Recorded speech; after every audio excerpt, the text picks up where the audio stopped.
आज के क्लास में हम लोग कॉमन लॉग यानी 10 बेस वाले लॉग के वैल्यू को किस प्रकार से टेबल में देखा जाता है इसके बारे में हम लोग सीखेंगे।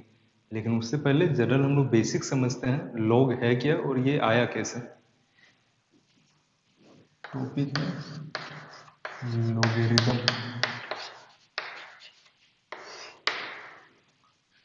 तो लॉगरिदम के लिए ये आया कैसे, तो इसको समझने के लिए अगर हम लोग कभी भी पावर को कुछ लिखते हैं, जैसे अगर मान लीजिए a to the power x equal result m है, तो इसी को अगर आप चाहें तो log पे log base a of m equal x लिख सकते हैं।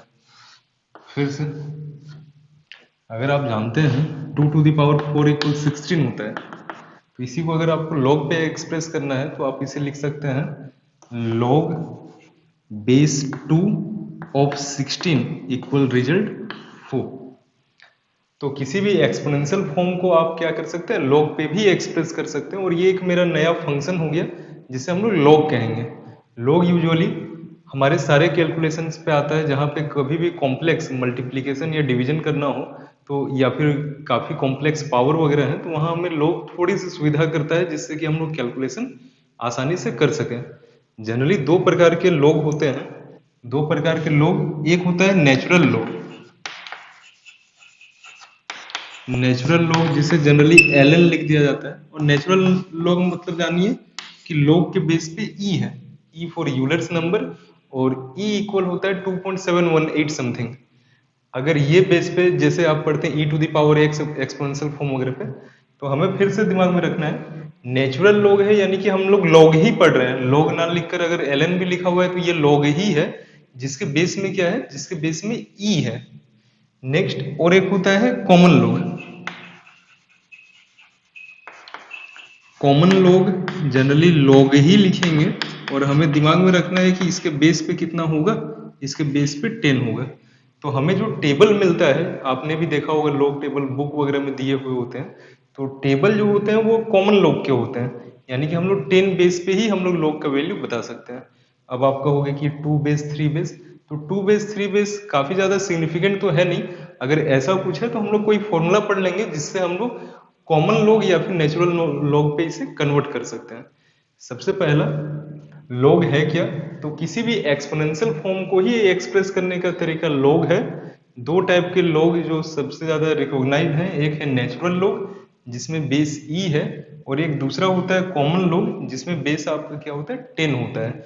हम लोग अपने कैलकुलेशन में अगर जनरली एल एन लिख रहे हैं तो हमें समझना है बेस ई वाला है, और अगर लॉग यानी कि अगर हमने लिखा है एलओजी करके लिखा हुआ है तो हमने 10 बेस लिखा है। मैथमेटिक्स पे ये तो हम लोग जनरल जिक्र कर रहे हैं, जब में हम लोग कैलकुलेशन करेंगे फिजिक्स केमिस्ट्री पे। अगर हम लोग मैथमेटिक्स पढ़ रहे हैं तो वहाँ 10 बेस काफी रेयर है कैलकुलस वगैरह में। तो वहां पे अगर हमने एलओजी ही लिखा है तो वो आपका रिप्रेजेंट करता है कि वो आपका क्या है, ई बेस वाला है। तो ये सब कंफ्यूजन ना हो, जब हम लोग टॉपिक पे आएंगे तो हम लोग फिर से डिस्कस कर लेंगे। कुछ इनसे रिलेटेड प्रॉब्लम्स हैं, इन्हें समझिएगा। प्रॉब्लम्स नहीं, फॉर्मूला है, इन्हें समझिएगा। तो जनरल फॉर्मूला जैसे log a into b equal log a plus log b, log a divided by b equal log a minus log b, log a to the power b। Base कुछ भी हो सकता है ना, ये हर बेस के लिए एप्लीकेबल है। 2 बेस है तो यहाँ यहाँ भी 2 बेस लिखेंगे, 5 है तो फिर बेस पे 5 लिखते चलेंगे। पावर आगे b log a, log 1 कोई भी बेस रहे result 0, log base a of है, यानी कि अगर हमने क्या करना है, हमने करना है कि हम लोग बेस 5 है और 5 का ही वैल्यू अगर निकाल रहे हैं तो इसका रिजल्ट 1 होता है। और एक दो फॉर्मूला जैसे इसी के लिए बता रहा था, अगर हमें कैलकुलेशन करना है कि ई बेस पे है या फिर 2 बेस पे है, और हमें टेबल तो पता है 10 बेस पे मिलता है, तो इसका एक फॉर्मूला होता है। मान लीजिए हमें दिया हुआ है log base a of b का वैल्यू बताना है, तो इसे हम लोग अपने से जिस बेस में बांटना चाहें, सी पे बांटना है, डी बेस पे बांटना है, मान लेते हैं हम लोग सी बेस पे बांटे, तो हम लोग इसे लिख सकते हैं log base c of b divided by log base c of a. log जो भी है 10 बेस पे बांटना है तो log base 10 of b divided by log base a of क्या लिख देंगे a लिख देंगे। तो ये मेरा फॉर्मूला बन गया। तो ये सारे फॉर्मूला हैं, और भी फॉर्मूला हो सकते हैं जैसे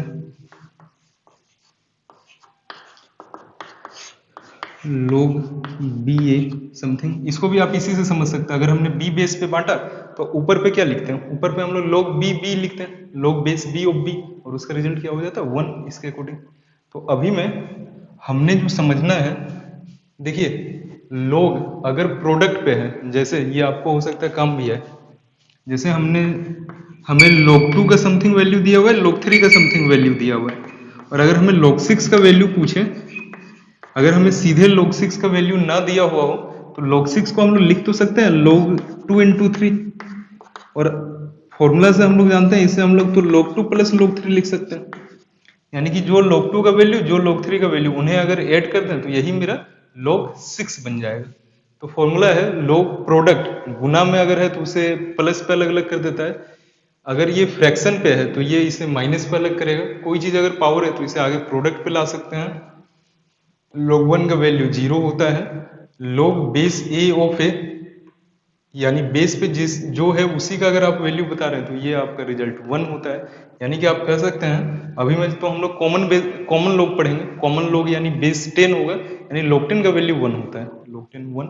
और अगर मैथमेटिक्स वगैरह पे कैलकुलेट कर रहे हैं तो log e का वैल्यू 1, क्योंकि वहां बेस e होता है, नेचुरल लॉग पड़ता है। ये शिफ्टेंस फॉर्मूला कहा जाता है। log a b equal log, हम लोग किसी भी बेस पे बांट सकते हैं, ऊपर जो लिखा हुआ है जिसका वैल्यू निकाल रहे हैं उसे ऊपर, और नीचे पे किसे लिखेंगे तो नीचे पे लिखेंगे जिसका जो बेस पे था, और इसी के अकॉर्डिंग इसे भी आप लिख सकते हैं। तो इतने फॉर्मूले हैं। आइए हम लोग सीखेंगे कि किस प्रकार से हम लोग लॉग टेबल देख सकते हैं, और कौन से लॉग टेबल है या टेबल क्या है, तो वो टेबल कॉमन लॉग के लिए है। हमें लॉग टेबल देखना है, हमें लॉग टेबल बताना है कि किसी भी वैल्यू का क्या रिजल्ट आएगा। तो आप देख सकते हैं, मान लीजिए हमने लिखा log 25.4 का हमें वैल्यू बताना है कि log में 25.4 का रिजल्ट क्या होता है। तो log 25.4 का रिजल्ट क्या होता है, तो ध्यान से log टेबल को देखने के लिए पहला क्राइटेरिया होता है कि आप इसे स्टैंडर्ड फॉर्म में बदलें। स्टैंडर्ड फॉर्म, साइंटिफिक नोटेशन, या फिर एक्सपोनेंशियल फॉर्म। मतलब क्या, मतलब यह है कि डेसिमल, दशमलव बिंदु से पहले केवल एक ही डिजिट होना चाहिए। यहाँ तो आपको दिख रहा है 2 है, तो हम लोग डेसिमल पॉइंट को यहाँ लाएंगे। तो इससे जब यहाँ लाए तो ये हो गया 2.5 को इंटू, हमने इस बार एक बार शिफ्ट किया है तो 10 टू द पावर 1, इस ओर ले जाते हैं तो -1 लिखते हैं, 2 बार अगर ले जाते हैं तो 2 लिखते हैं। फिर से log 25.4 का अगर वैल्यू बताना है, पहला काम करना है कि हमें क्या करना है, पहले हमें इसे स्टैंडर्ड फॉर्म में बदलना है। अब ये स्टैंडर्ड फॉर्म क्या होता है, डेसिमल पॉइंट से पहले केवल एक ही डिजिट हो तो इसे स्टैंडर्ड फॉर्म कहा जाता है। और इनटू ये हो गया, हमने जितनी बार इधर शिफ्ट करेंगे तो पॉजिटिव लिखेंगे, अगर इस ओर शिफ्ट करेंगे तो फिर क्या होगा, नेगेटिव लिखेंगे। और हाँ, स्टैंडर्ड फॉर्म की खासियत होती है कि डेसिमल से पहले नन जीरो डिजिट होना चाहिए, जीरो ना हो, 1 से लेकर 9 तक कुछ भी हो सकता है। तो ये जो स्टैंडर्ड फॉर्म में आ गया, इसे कहा जाता है, ये मैंथिसा है। ये क्या है, ये मैंथिसा है, और इसे कहा जाता है, ये कैरेक्टरिस्टिक है। फिर से ये मैंथिसा है और ये मेरा कैरेक्टरिस्टिक है। तो अभी में हमने पढ़ा, क्या पढ़ा, हमने पढ़ा कि लोग प्रोडक्ट को अलग अलग कर देता है।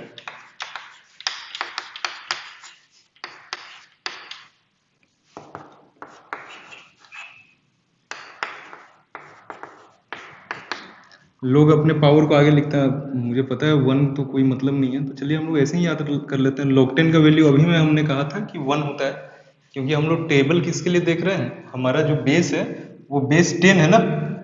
नहीं भी लिख रहे हैं तो दिमाग में रखना है कि बेस मेरा क्या है, 10 है। तो ये तो आ गया 1, चलिए ये 1 को आगे लिख ले, प्लस log 2.54। हम लोग अभी में सीखेंगे कि हम लोग ये जो मैंथिसा पार्ट है इसका हम लोग टेबल पे इसे किस प्रकार से हम लोग खोजते हैं। तो आपके पास लॉग टेबल होगा, लॉग टेबल आपके बुक के लास्ट में अपेंडिक्स सेक्शन में दिया हुआ रहता है, आप वहां से देख सकते हैं। तो जैसे अगर हमने लॉग टेबल देखा, तो लॉग टेबल देखा तो हमें देखना कैसे है, तो आपको देखना, आप देखेंगे लॉग टेबल पे सबसे कॉर्नर पे सबसे अगर आप किस साइड पे, तो अपने लेफ्ट हैंड कॉर्नर पे अगर देखें तो ऊपर पे आपको दिख रहा होगा 10, 11, 12 करके है। तो आप ऊपर से नीचे आए और आगे से 2 डिजिट यानी 25 पर आए। तो 25 पर जब आप आ गए, यहां से 10, 11 करके है ना, तो ये आ गया आपका कितने पे, 25 पे। आप 25 पे जब आ गए तो 25 के बाद क्या लिखा हुआ दिख रहा है, 4। आपको दिखेगा टेबल पे यहाँ 0, 1, 2, 3, 4 करके है। तो 25 से यहां से इस ओर और ऊपर से नीचे आइए। फिर से 25 से आप दाईं ओर जाइए और ऊपर से नीचे, किसके नीचे, 4 के नीचे। तो 25 और 4 के नीचे अगर आप सीध में देखेंगे तो आपको दिखेगा ये आपका 4048 लगा लिखा हुआ है। फिर से कैसे देखना है, 25 4 का अगर आप वैल्यू देख रहे हैं तो ऊपर से आ रहे हैं ना, ऊपर से हमने आया 25 पे, सबसे लेफ्ट साइड कॉर्नर पे 2 डिजिट। उसके बाद हमें दिख रहा है 25 के बाद तो 4 लिखा हुआ है। तो 4 लिखा हुआ है तो ऊपर पे आप देखोगे 0, 1, 2, 3, 4। 4 से नीचे आते जाइए और इधर 25 से दाईं ओर जाते जाइए। तो जहां पे वो दोनों मिल रहा है, इंटरसेक्ट कर रहा है, वो वैल्यू कितना है, तो आपको दिखा कि वो वैल्यू तो 4048 है। एक बार मैं फिर से कंफर्म कर लेता हूं, 25 और 4 ये हो गया 4048। और याद रखना है टेबल से लॉग में जो भी वैल्यू आएगा सबके आगे में डेसिमल पॉइंट है। बस हमने इसे ऐड कर दिया 1.4048, ये हो गया अपना आंसर। फिर से और एक प्रॉब्लम पर आ जाते हैं।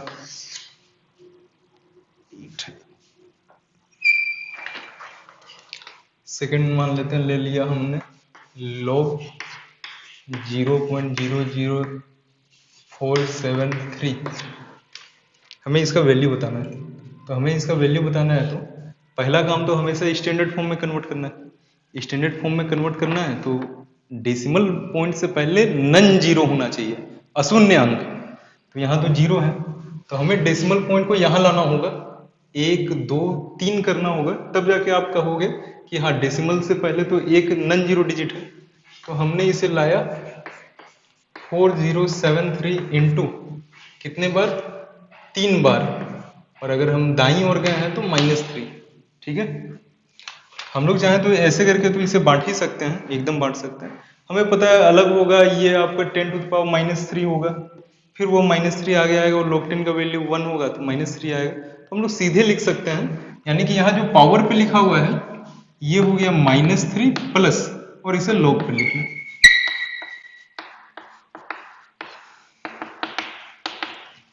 आइए हम लोग टेबल पे फिर से हम लोग एकदम लेफ्ट साइड कॉर्नर पे 10, 11 करते हुए सबसे लास्ट जब जाएंगे तो सबसे लास्ट में हम लोग क्या देखेंगे, 47। आपको मिल गया 47, तो ये रहा 47। और हाँ फिर 3, तो ऊपर पे हमें पता है टेबल पे 0, 1, 2, 3 करके है। तो 47 से आप राइट साइड जाएं और 3 से नीचे की ओर आए, जहां जाकर मिल रहा है। तो इधर से हमने गए 47 और ऊपर से आइए 3 पे। तो 47 एंड 3 6749, सही है, 6749। और सबके आगे में क्या है, पॉइंट है। अब आप जैसे ऐड सेपरेट कर सकते हैं। अभी में तो दोनों ऑपोजिट साइन के हैं, दोनों ऑपोजिट साइन के हैं, तो हमें इसे सेपरेट करना होगा। आप सेपरेट कर लें, 1, 5, 2, 3, तो ये हो गया मेरा आंसर। अभी में हमने 3 डिजिट के लिए देखा। आइए अगर 4 डिजिट होगा, मैक्सिमम हम 4 डिजिट तक देख सकते हैं, 5, 6 होंगे तो राउंडिंग ऑफ कर लेंगे, तो हम लोग 4 डिजिट तक तो देख ही सकते हैं। तो आइए एक प्रॉब्लम 4 डिजिट पे आता है। एक प्रॉब्लम कंसीडर कर लेते हैं, log 7272 डेसिमल है ना। तो पहला काम तो स्टैंडर्ड फॉर्म में कन्वर्ट करना है। स्टैंडर्ड फॉर्म में कन्वर्ट करना है तो डेसिमल को तो यहाँ लाना होगा, एक ही होना चाहिए और नन जीरो डिजिट होना चाहिए। यहाँ तो 2 है, तो 7.272 और एक बार लेफ्ट साइड ले गए हैं इसलिए 10⁻⁻1 एक ही बार ले गए है ना। 1 प्लस log 7.272। हम लोग टेबल पे फिर से सबसे कॉर्नर पे 2 डिजिट 72, तो अगर यहाँ से ऊपर से नीचे जाएं तो यहाँ तो 54 तक है। पीछे साइड अगर देखते हैं तो पीछे साइड में देख लेते हैं 72, ये मिल गया 72 के बाद अब ऊपर से 7, जैसा हम लोग पिछले बार में 3 डिजिट तक बना रहे थे, 3 डिजिट तक का तो वैल्यू बता ही सकते हैं ना। 72 पहला 2 डिजिट, अभी कोई मतलब नहीं है कि बीच में डेसिमल है। 72 देन 7, 72 देन 7। आप देखें इनके लिए वैल्यू क्या है, तो 72 और 7 के लिए वैल्यू है 8615। तो ये हो गया 8615। ये कितने का वैल्यू आया, ये तो वैल्यू आया 727 का। लास्ट डिजिट के लिए उपाय क्या है, तो लास्ट डिजिट के लिए आपको दिख रहा होगा कॉर्नर पे मीन डिफरेंस का टेबल दिया हुआ है, दिख रहा है कॉर्नर पे मीन डिफरेंस का टेबल दिया हुआ है। आप वही, आप 72 के लाइन पे है ना, 72 के लाइन पे है, आप 72 से आगे जाइए और मीन डिफरेंस में 2 का वैल्यू कितना है बताइए। तो यहां देखेंगे 72 और यहां से 2 पे अगर आप वैल्यू देखें तो 1 लिखा हुआ है। फिर से समझते हैं, 3 डिजिट के लिए हमने पिछले क्वेश्चंस में ही बनाया। सबसे पहले 2 डिजिट को कॉर्नर पे, नेक्स्ट डिजिट को बीच में, और आएंगे उससे ऊपर से नीचे आएंगे और इधर से आगे जाएंगे और जहां मिल रहा है वो वैल्यू को लिख लिया। तो हमें वैल्यू मिला 8615। फोर्थ डिजिट भी अगर है तो फोर्थ डिजिट है तो फिर आप क्या करेंगे, वही 72 के रो में आगे बढ़िए, 72 की लाइन में आगे जाइए और सबसे कॉर्नर में मीन डिफरेंस का टेबल दिया हुआ है। आप 2 का मीन डिफरेंस बताइए कितना है। तो 72 में अगर आप देखिएगा तो 2 का मीन डिफरेंस 1 है। तो वो जो मीन डिफरेंस है इसे इस पे ऐड कर दीजिए, 8616। ये कितना हो गया 8616। ये इसका फाइनल रिजल्ट है पूरे का। और ये आ गया 8616।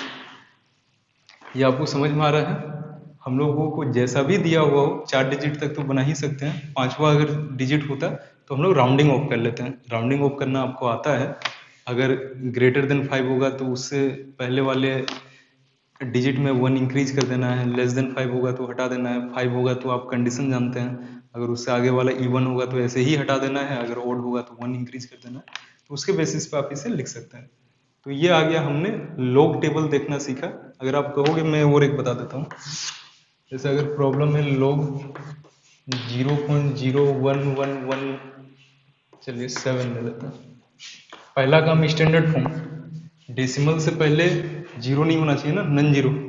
यहाँ लाने से चलेगा नहीं, इसे तो यहाँ लाना है। 1.117 2 बार ले गए इसलिए -2 प्लस लॉग 1.117 को अगर टेबल पे देखें तो ये आप देखकर बता सकते हैं। सबसे कॉर्नर पे 2 डिजिट फिर 1 डिजिट, सबसे कॉर्नर पे 2 डिजिट 1 1 फिर 1, तो 1 1 और 1 कितना आया, 1 1 और 1 का वैल्यू है 0453। और फिर एक और डिजिट 7 है, तो एक और डिजिट 7 है, 1 1 1 यहां तक।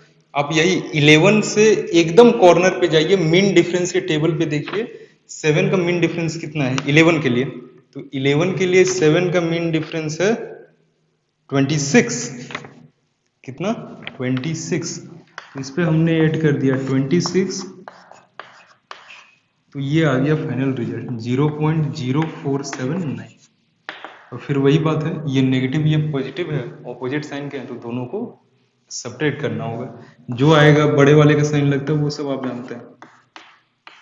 तो ये हो गया अपना रिजल्ट -1.9521। अभी में हम लोगों ने इन क्वेश्चंस को बनाया। आइए एक दो और जनरल प्रॉब्लम्स को सॉल्व करते हैं। जैसे मान लेते हैं अगर हमें सिंगल डिजिट पे दिया हुआ है log 7 का वैल्यू बताना, log 7 का वैल्यू बताना है। यहाँ से अगर टेबल पे जाए तो हमें कम से कम 3 डिजिट तो चाहिए। 3 डिजिट तो अपने से ला सकते हैं। इसे हम लोग लिख सकते हैं 7 पॉइंट लगा के जितने मन करे 0 लगा ले। तो हमने 2 0 लगा लिए 3 डिजिट करने के लिए। अब टेबल ये तो पहले से स्टैंडर्ड फॉर्म में, तो सीधे टेबल देखना है। सीधे टेबल देखना है, कैसे देखेंगे अब आपको भी समझ में आ गया है। पहले 70 देन 0।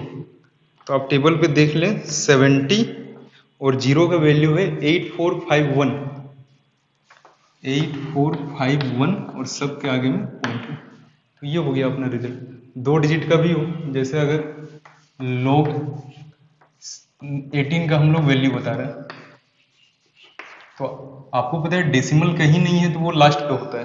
तो डेसिमल कहीं नहीं है तो वो लास्ट पे अगर होता है तो हम लोग डेसिमल को पहले यहाँ लाएंगे 1.8 इंटू 1 और 3 डिजिट करने के लिए आप 0 लगा लें। ये आगे आ गया। फिर से टेबल देखने के लिए 18 देन 0। क्या लिखना है? 18 देन 0। तो 18 के लिए वैल्यू है 18 और फिर 0 को देखिएगा तो 2553। सबके आगे में डेसिमल है ना, वो वहां दिखे ना दिखे। तो ये हो गया अपना आंसर। और सबसे काम की चीज जो आपको याद रखनी है वो है, अगर आप सॉल्व कर रहे हैं log 10 to the power n को, हमने पढ़ा था फॉर्मूला की पावर तो आगे लिख लेते हैं, और चूंकि कॉमन लॉग में आपको पता है बेस भी 10 है, इसलिए log 10 का वैल्यू 1। तो इसे एकदम याद रखेंगे ना कि log 10 to the power n equal n। log 10 to the power 5 है, तो सीधे आप बताइएगा कि इसका रिजल्ट कितना आने वाला है। इसका रिजल्ट 5 आने वाला है। तो ऐसे करके हमने अभी में log पढ़ा। आइए नेक्स्ट हम लोग एंटी लॉग सीखेंगे। एंटी लॉग या एंटी लॉगरिदम। log a या हाँ चलिए log a को सॉल्व करने से अगर रिजल्ट b आता है 10 बेस पे, तो a इक्वल लिखा जा सकता है, बेस 10 है ना, a इक्वल आप लिख सकते हैं log को 10 टू द पावर b या फिर एंटी लॉग b।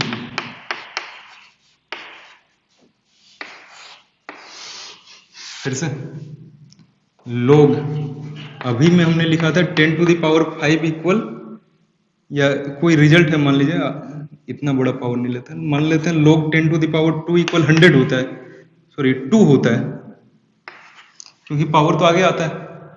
तो इसी चीज को अगर आप लिखना चाहें तो आप लिख सकते हैं, log को दूसरी तरफ भेजेंगे तो एंटी log होगा, 10 to the power 2 equal anti log 2।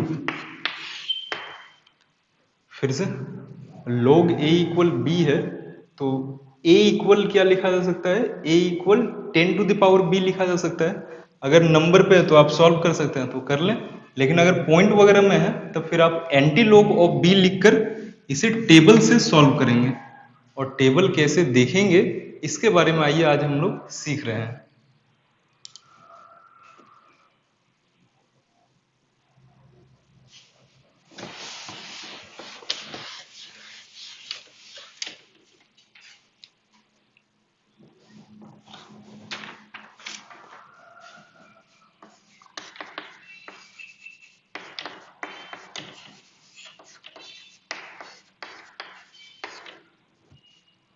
हमें मान लीजिए एंटी लॉग 4.223 का वैल्यू बताना है। एंटी लॉग का टेबल देखने के लिए कंडीशन है कि एंटी लॉग हमेशा डेसिमल के बाद के डिजिट का देखा जाता है।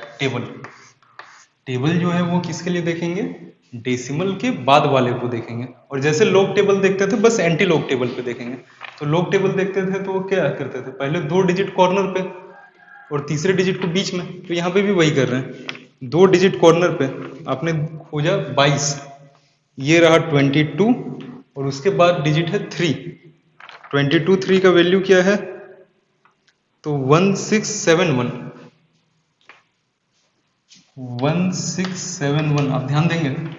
एंटी लॉग का देखिए, लॉग जब देखा जाता है अगर स्टैंडर्ड फॉर्म में बदल चुके हैं तो हम लोग तो सारे डिजिट का देखते हैं, आगे से देखते हैं। एंटी लॉग जब देखा जाता है तो हमेशा डेसिमल के बाद से देखा जाता है और इसमें कोई स्टैंडर्ड फॉर्म वगैरह में कन्वर्ट करने की आवश्यकता नहीं है।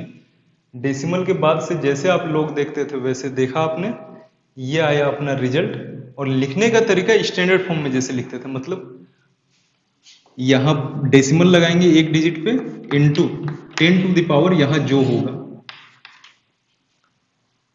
चलिए, हो सकता है आपको समझ आया नहीं है, और एक प्रॉब्लम पर आता है। Anti log 47.279।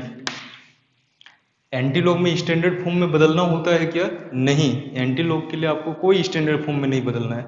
बस यहाँ पे ध्यान रखना है कि हमें जो देखना है वो डेसिमल के बाद के डिजिट को देखना है। तो अभी मैं कौन से डिजिट हम लोग देखने जा रहे हैं? हम लोग देखने जा रहे हैं पहले 27 देन 9। तो 27 आपको मिल गए 27 और 9। तो आपको दिखेगा 27 9 का वैल्यू 1901 है, 1901। और एक्सप्रेस करने के लिए डेसिमल के एक डिजिट के बाद decimal into 10 to the power यहाँ जो है, चाहे जितना भी बड़ा नंबर हो, तो 10 टू द पावर 47। फिर से प्रॉब्लम्स में है।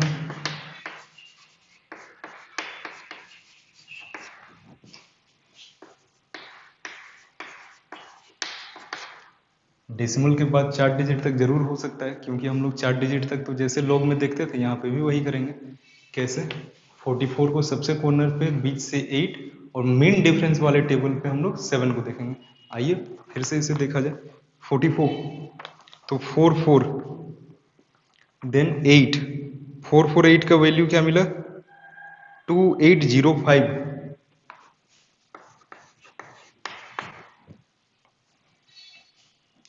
2805 और 7, 44 के ही सीधे में जाइए और 7 का मीन डिफरेंस कितना है?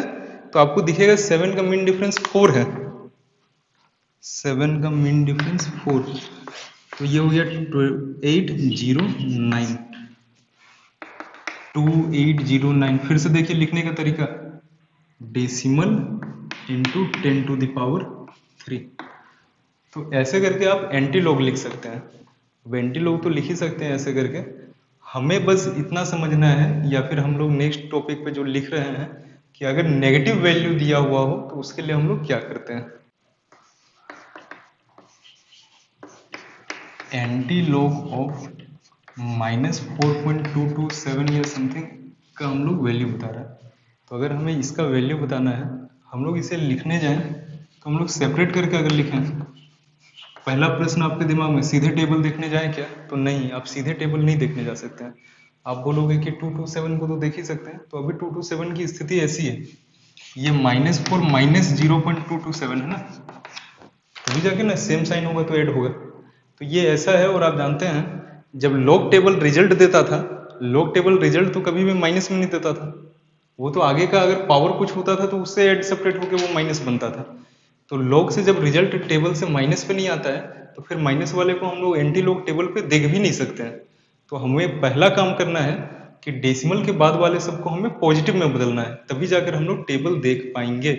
अब पॉजिटिव में बदला कैसे जाए? हमें पता है ये 0 पॉइंट समथिंग यानी कि लेस देन 1 है। लेस देन 1 है यानी कि 1 में से अगर इसे सेपरेट कर दें तो ये तो कंफर्म है कि अपना ये पॉजिटिव हो जाएगा। तो इसके लिए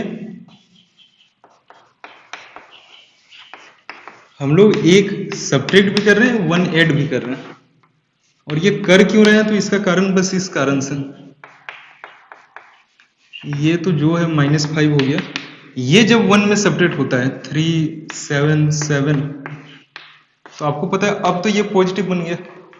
अब ये पॉजिटिव बन गया, तो जैसे हम लोग अभी में सॉल्व कर रहे थे वैसे करके हम लोग टेबल देखकर इसे सॉल्व कर सकते हैं। तो ये आ गया 773 को अगर टेबल पे देखेंगे एंटी लॉग 773, 7 का वैल्यू है और 3 5929, 5929। और एक्सप्रेस करने का मेथड यहाँ decimal into 10 to the power -5। तो ये हो गया अपना एंटी लॉग। तो पहला काम, अगर माइनस पे हो तो पहले हमें इसे पॉजिटिव में कन्वर्ट करना है। कन्वर्ट करने के लिए आप इसे सेपरेट कर लेंगे, -4 माइनस करके लिख लिए। अपने से 1 सेपरेट भी कीजिए, 1 ऐड भी कीजिए, और ये साइड को आप क्या है, डेसिमल साइड को पॉजिटिव बना लीजिए। और पॉजिटिव जब बन जाएगा तो फिर आप इसे इजीली लिख सकते हैं। लॉग और एंटी लॉग एक दूसरे के रिवर्स या फिर एक दूसरे के क्या है, फंक्शन इनवर्स फंक्शंस होते हैं। इसे समझने के लिए एक प्रॉब्लम में हम लोग लॉग भी बना रहे हैं और एंटी लॉग भी बनाएंगे। फाइनल प्रॉब्लम आपके समझने के लिए, मान लेते हैं हमने लॉग 24.27 का वैल्यू बताना है। तो 24.27 का अगर वैल्यू बताना है लॉग देखने के लिए तो स्टैंडर्ड फॉर्म, तो हमने बदला स्टैंडर्ड फॉर्म, डेसिमल आया यहाँ 1 प्लस, इसे टेबल पे देखना है ना, पहले 24 देन 2 और अभी लॉग टेबल पे, तो लॉग टेबल पे तो ये रहा 24 के बाद 2 को अगर देखें तो 24 2 का वैल्यू 3838, 3838, ये यहीं खत्म नहीं हुआ, 7 का मीन डिफरेंस भी बताना है 24 पे, 24 पे अगर 7 पे जाएं तो 7 पे जाएं तो 12 दिखता है, इस 12 को इस पे ऐड करें 0 5 8, ये 3 है ना, तो ये हो गया अपना, पॉइंट लगा रहे हैं तो 0 को रहने देते हैं, 1385, ये आया लॉग होकर। तो अब जो रिजल्ट है इसका अगर एंटी लॉग निकालें तो ये कुछ आना चाहिए, फिर से ये जो अपना सॉल्व होके ये रिजल्ट आया है इसका एंटी लॉग लाएंगे तो वो आना चाहिए, तो वो आना चाहिए, तो चलिए anti log of, anti log देखने के लिए कोई स्टैंडर्ड फॉर्म वगैरह तो देखा नहीं जाता है, बस 38 देन 5, एंटी लॉग टेबल पे 38 एंड 5 का वैल्यू अगर बताया जाए, आप भी देखिए 38 एंड देन आफ्टर 5, तो इसका वैल्यू है 2427, 2427, और एंटी लॉग को एक्सप्रेस करने के लिए आगे से decimal into 10 to the power, ये रहा ना, अब देखिए यही रिजल्ट आ गया। तो अगर a का लॉग निकालने से b आता है तो b का एंटी लॉग निकालने से a आएगा, ये है इन दोनों के बीच का रिलेशन। ये लॉग एंटी लॉग की जरूरत कैसे है, जनरली एग्जाम वगैरह में क्या होता है, आपको क्वेश्चन के लास्ट पे log 5 log 10 जिसके भी आपको जरूरत है उसका वैल्यू दिया हुआ होता है, लेकिन लॉग टेबल आपके लिए कैलकुलेशन पे आगे काफी ज्यादा काम आने वाला है, तो जरूर इसे सीखे रहें। क्लास 12th केमिस्ट्री पे ये इलेक्ट्रोकेमिस्ट्री चैप्टर पे भी काफी काम आएगा और केमिकल काइनेटिक्स पे भी काफी काम आएगा। और दूसरा, अगर कोई 11th के देख रहे हैं तो आपको 11th में इक्विलिब्रियम चैप्टर पे जब आप पीएच वगैरह निकालना सीखेंगे तो उस सेक्शन में भी इसकी जरूरत पड़ेगी। तो हमने सीखा लॉग एंटी लॉग कैसे हम लोग इसे सॉल्व कर सकते हैं।